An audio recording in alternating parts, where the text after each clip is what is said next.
पहली वीडियो में हमने नंबर्स को डिस्कस किया था, नंबर की डेफिनेशन जानी थी, हल्का सा नंबर जाना था। अब हम दूसरी वीडियो या दूसरे लेक्चर में टाइप्स ऑफ नंबर जानेंगे। ठीक है, तो टाइप्स ऑफ नंबर से शुरू करते हैं। तो आज हमका टॉपिक हमारा है टाइप्स ऑफ नंबर। ठीक है, टाइप्स ऑफ नंबर। तो हमने पहली वाली वीडियो में पढ़ा था कि नंबर के दो टाइप होते हैं, रियल और इमेजिनरी। वो मैंने आपको बता दिया था। मैं आज कुछ अलग पढ़ाऊंगा, मतलब पार्ट वही है, बस रिवीजन है और हम जब थोड़ा जल्दी करेंगे। तो पहला नंबर जो हमने पढ़ा वो है रियल नंबर। ठीक है, उसके बाद दूसरा नंबर जो हम पढ़ेंगे वो होगा इमेजिनरी। खाली डेफिनेशन डेफिनेशन देखेंगे। तीसरा नंबर जो होगा वो होगा रेशनल।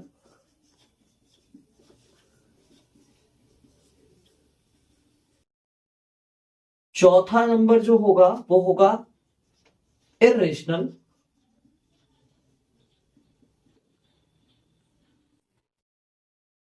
पांचवा नंबर जो होगा वो होंगे इंटीजर्स।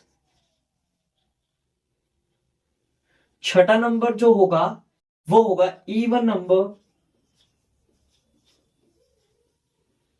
फिर सातवां होगा ऑड नंबर। आठवां होगा प्राइम नंबर।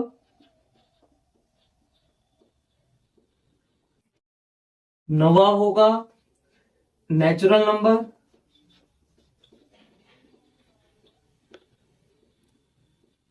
फिर 10वां होगा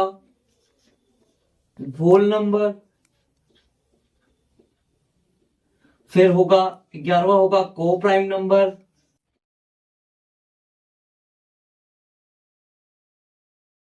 फिर होगा कंपोजिट नंबर।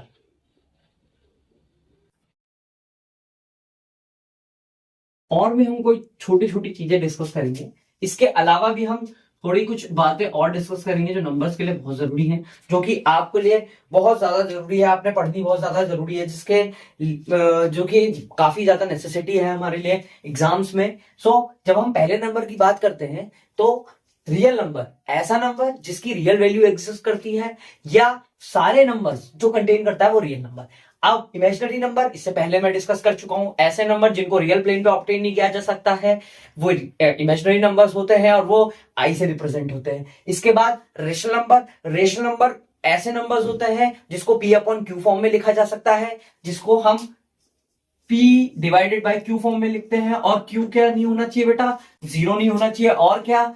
P और Q का कॉमन फैक्टर क्या होना चाहिए? कॉमन फैक्टर इनका क्या होना चाहिए? इनका कॉमन फैक्टर 1 होना चाहिए। ठीक हो गया। अब इरेशनल नंबर की बात करते हैं, तो जो नंबर रेशनल नहीं होगा वो इरेशनल हो सकता है। ठीक हो गया। फिर हम बात करते हैं इंटीजर्स की। ठीक, इंटीजर्स ऐसे नंबर होते हैं जिनके पास नेगेटिव पार्ट या नेगेटिव नंबर 0 और पॉजिटिव पार्ट होता है। ठीक है, यानी कि -3 is an integer, -2 is an integer, 1 is an integer, 0 is also an integer. ठीक है, और the group -3 -2 -1 0 1 2 3 is integer. Now even number. Even number ऐसे नंबर होते हैं जिनको आप 2 से डिवाइड कर ले सकते हो, जिनको 2 से डिवाइड किया जा सकता है, यानी कि 2 से डिवाइड होते हैं। अब और नंबर की बात करो, ऐसे नंबर जो 2 से डिवाइड नहीं होते। ठीक है, जो 2 से डिवाइड नहीं होते।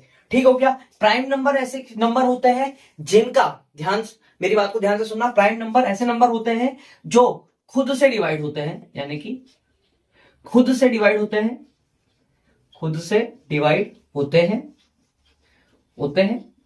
और क्या, या तो खुद से डिवाइड होते हैं या 1 से डिवाइड होते हैं। किससे डिवाइड होते हैं? 1 से डिवाइड होते हैं। इसके दो ही फैक्टर होते हैं। पहला ये भाई साहब खुद का फैक्टर होता है, यानी कि ये खुद को डिवाइड कर लेता है। दूसरा ये 1 से डिवाइड होता है। अच्छा, 1 इज नॉट प्राइम नंबर। 1 को आप प्राइम नहीं कहेंगे क्योंकि 1 खुद से तो डिवाइड हो जाता है, पर उसका जो फैक्टर है वो भी 1 ही होता है। पर हम 1 को नहीं कहते, हम इस केस में एक ही चीज कंटेन करते हैं। क्यों? क्योंकि प्राइम नंबर के पास खाली 2 ही फैक्टर होते हैं और दोनों एक जैसे नहीं होते। पहली बात, ये सबसे बड़ा क्लॉज रहता है कि हम कहते हैं कि 1 को तो 1 डिवाइड भी कर लेता है, 1 उसका कॉमन फैक्टर भी बन सकता है। तो ऐसा नहीं होता है बेसिकली।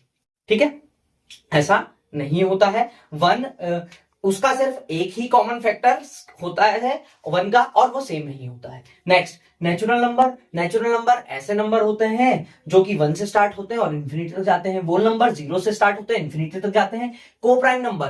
कोप्राइम नंबर ऐसे नंबर का सेट होता है, यानी कि दो नंबर या मोर देन दो नंबर होते हैं कि जिनका क्या कह सकते हो, जिसका कॉमन फैक्टर, यानी कि जिसके कॉमन फैक्टर क्या होता है, वन होता है। कोई भी ऐसे दो नंबर जिसका कॉमन फैक्टर वन आ जाए तो वो प्राइम नंबर कहलाता है। कंपोजिट नंबर क्या होता है? कंपोजिट नंबर ऐसे नंबर्स का सेट, वही सेम को प्राइम नंबर जैसा, ऐसे नंबर्स का सेट जिसका कॉमन फैक्टर्स क्या है, जिसका कॉमन फैक्टर क्या है, अदर देन वन है। क्या है? अदर देन वन है। अच्छा, वन भी आ सकता है, कोई जरूरी नहीं कि अदर देन वन लिख दिया तो वन नहीं आएगा, वन भी वो इंक्लूड कर सकता है। नेक्स्ट, अब हम बात करते हैं प्राइम नंबर। तो इवन प्राइम नंबर, कई बार ये पूछा जाता है एक नंबर में कि इवन प्राइम नंबर कौन सा होता है, तो there is only one even prime number. सारे नंबरों में सिर्फ एक ही इवन प्राइम नंबर होता है, वो टू, और स्मॉलेस्ट इवन प्राइम नंबर भी, ठीक है, वो टू ही होता है। ठीक हो गया। अब अगर स्मॉलेस्ट प्राइम नंबर पूछे तो वो भी टू ही होता है। ठीक है, मैं स्मॉलेस्ट इवन नहीं कहता हूं, चलो स्मॉलेस्ट प्राइम कह देता हूं, स्मॉलेस्ट प्राइम नंबर, क्योंकि इवन तो एक ही है, तो इस वजह से स्मॉलेस्ट प्राइम नंबर टू होता है। ठीक, दिस इज फॉर ऑल।